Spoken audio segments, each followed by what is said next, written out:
How's it going, everybody? Welcome to We Do Tech and also to our second tech news video. Now, I do hope you guys enjoyed the previous one. If you do enjoy these videos, let me know down in the comments below because it's been a while and I'm really looking forward to getting back into doing some tech news as it just refreshes my mind as well from what's actually going on in the tech world. Yesterday, we started the news off with how stupidly expensive the new RTX3050 might be. And well, today we do have at least some good news, kind of. Apparently, it's only going to reach around 12.5 mega hashes per second at 73 watts. That's the number miners are kind of looking at, which means that if you actually buy the card at the $250 MSRP, which you're probably not going to get anyway, it's going to take you roughly 500 days to mine your money back. And then that's also going to take up slots on your mining rig. So I guess it's kind of a win for gamers then. I just hope the card is going to be powerful enough to actually play games at over 140 frames a second, as majority of gamers are moving that route to go for 144 Hz monitors. It's kind of getting normal now, but we'll see. It might even be a nice option to upgrade from the all-time best-seller GTX3060 card, which I actually still have one. But again, if you're going to pay over like $500 for a 3050, you might not even want to go that route, because in some countries they're already selling it for over $500, and here in South Africa I know it's also going to be stupidly expensive. So just good luck to the buyers who actually want to get one. Now, on the other hand, industry watchers have been seeing a downturn in GPU prices as crypto market is falling by quite a lot. It seems that the demand is also dropping from a miner side. This means that AMD GPUs sit at around 67% above MSRP and 77% for NVIDIA GPUs, which is still stupidly expensive high, but it's at least going down somewhat as we are roughly more towards October 2021's pricing currently. Also, that's only in some areas, not here in South Africa. Now, it also looks like the materials and components shortage have been easing according to DigiTimes as well. The supply of fab substrates will slowly start improving in the coming months, and by the second half of this year, it will allow ARB partners like ASRock and Power Color to significantly scale up their graphics cards shipments. As ASRock's president Langlun Su recently stated that the company expects to post a double-digit surge in shipments and profits this year. So that's just good news all around, and hopefully from some of the other ARB partners as well. Now, some good news for mobile gamers. The Lenovo Legion Y90 gaming smartphone had several leaks and teasers in the last 2 weeks. It apparently will feature a Snapdragon 8 Gen 1 chip, which is the new top of the range one, and up to 18 gigs of RAM. And you can even bump up to 22 gigs using the dynamic RAM extension on Android, which is just bonkers. 22 gigs on a phone. It's crazy. It will also feature a 6.92-inch Samsung E4 AMOLED display running at 144 Hz and support a 720 Hz touch sample rate. In other words, it's kind of similar to the Legion 2 Pro that they released last year. The camera is also similar to the Legion 2 Pro, with it still featuring a 44 megapixel front camera, a 64 megapixel main shooter paired up with a 16 megapixel ultra wide. It definitely sounds like a little beast right there, and Lenovo South Africa, you kind of know where you want to send one to, right? We're always open here.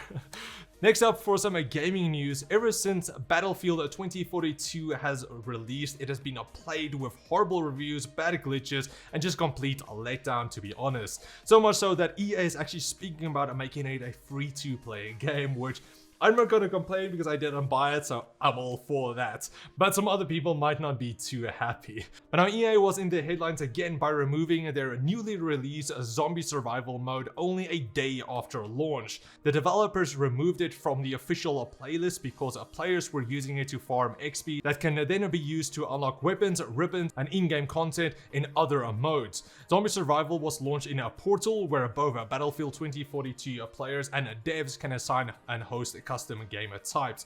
How it worked was a squad of 4 players needed to hold out against 60 zombies for an hour. The catch is that the zombies are infinite, so there's always going to be 60 zombies, but they are quite a bit slower. They're just normal AI controlled soldiers, and they don't sprint, and they only attack with like knives. So it kind of sounded like it was a bit easier to handle. Justin Webb, a senior design director at Recollections, tweeted, "We've removed a zombie mode and replaced it with a gun game." So it just seems like 2042 is just a hot mess all over again, and that's really unfortunate because I have always been a Battlefield fan all the way from Battlefield Vietnam, so I hope it can get better. Hopefully free to play will make it better, and I'm definitely going to play it then. If it's free to play, I'm not going to be able to complain that much, so I'm just going to play it anyway. But yeah, it's still kind of unfortunate.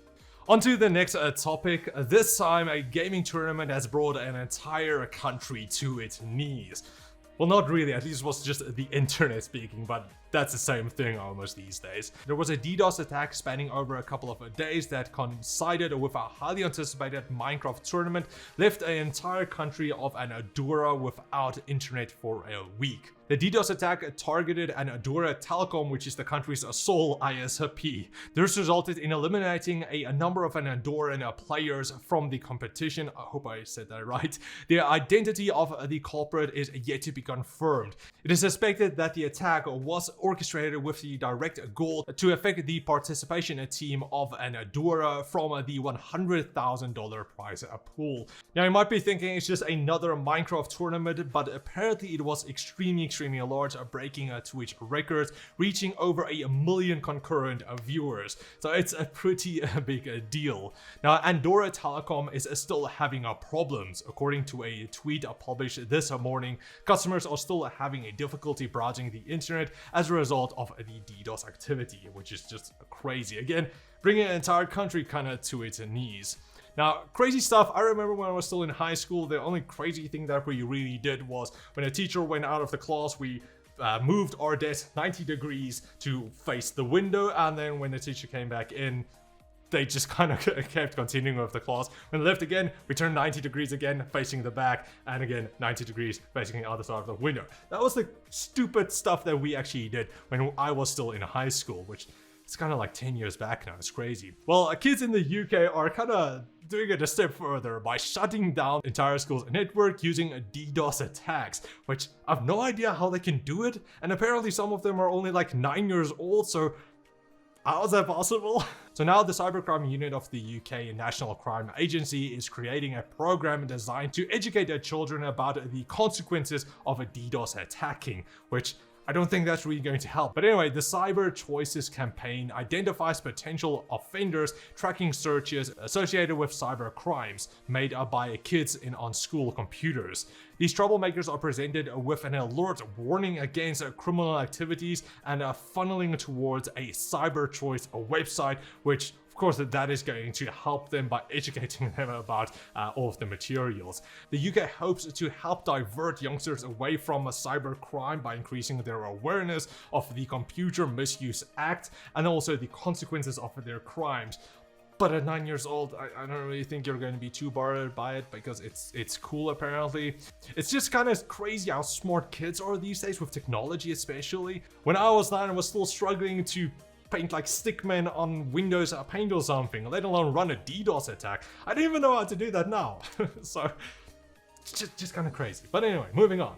The Lizard King Mark Zuckerberg has stated that Meta, previously known as Facebook, has built the world's fastest AI supercomputer, which isn't really a good thing. The supercluster, or the RSC, has 6,080 graphics processing units packed into 760 NVIDIA A100 modules. That puts it into the same league as the Perlmutter supercomputer, which uses more than 6,000 of the same NVIDIA GPUs, and currently ranks as the world's 5th fastest supercomputer. And now we know where all of our GPUs are going. It's going to damn Facebook, Meta, for their supercomputer.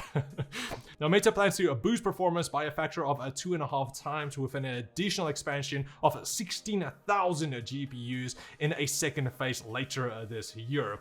Mr. Litter King said in a statement, "The experience we're building for the metaverse requires enormous amounts of compute power, and that RSC will enable new AI modules that can learn from trillions of examples from all of your photos and all of your information, understanding hundreds of languages and more." But honestly, all I want to know really is, can it at least run a Crysis at max settings? And I still don't believe that's entirely possible. But finishing off everything, we have news that MediaTek is testing Wi-Fi 7 products that would be 2.4 times faster than the current Wi-Fi 6. That can apparently also stream 8K content seamlessly. With a Wi-Fi 6 maxing out at only 9.6 gigabits per second, the Wi-Fi Alliance says that Wi-Fi 7 could deliver speeds of at least 30 gigabits per second and should exceed even 40 gigabits per second. That's reaching a bandwidth of a Thunderbolt 3.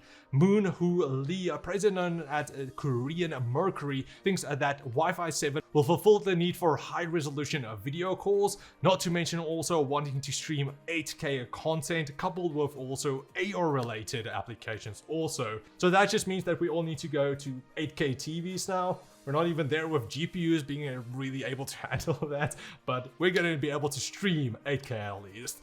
But in all seriousness, this is actually pretty cool. Some of the applications I can think of is, as a content creator myself, editing videos off my NAS wirelessly, where I don't need to plug anything in, just edit it like that, where you don't need any cables anymore or anything like that. That kind of sounds like a dream, but dreams are only dreams. You're probably going to need just like repeaters everywhere in your house to actually boost the signal, because it's definitely not going to be that powerful.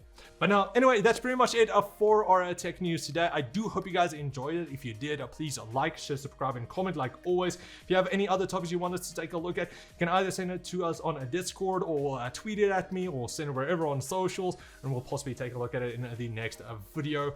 But anyway, thanks for watching, guys, and I will check all of you next time or tomorrow for another tech news video. Cheers, guys.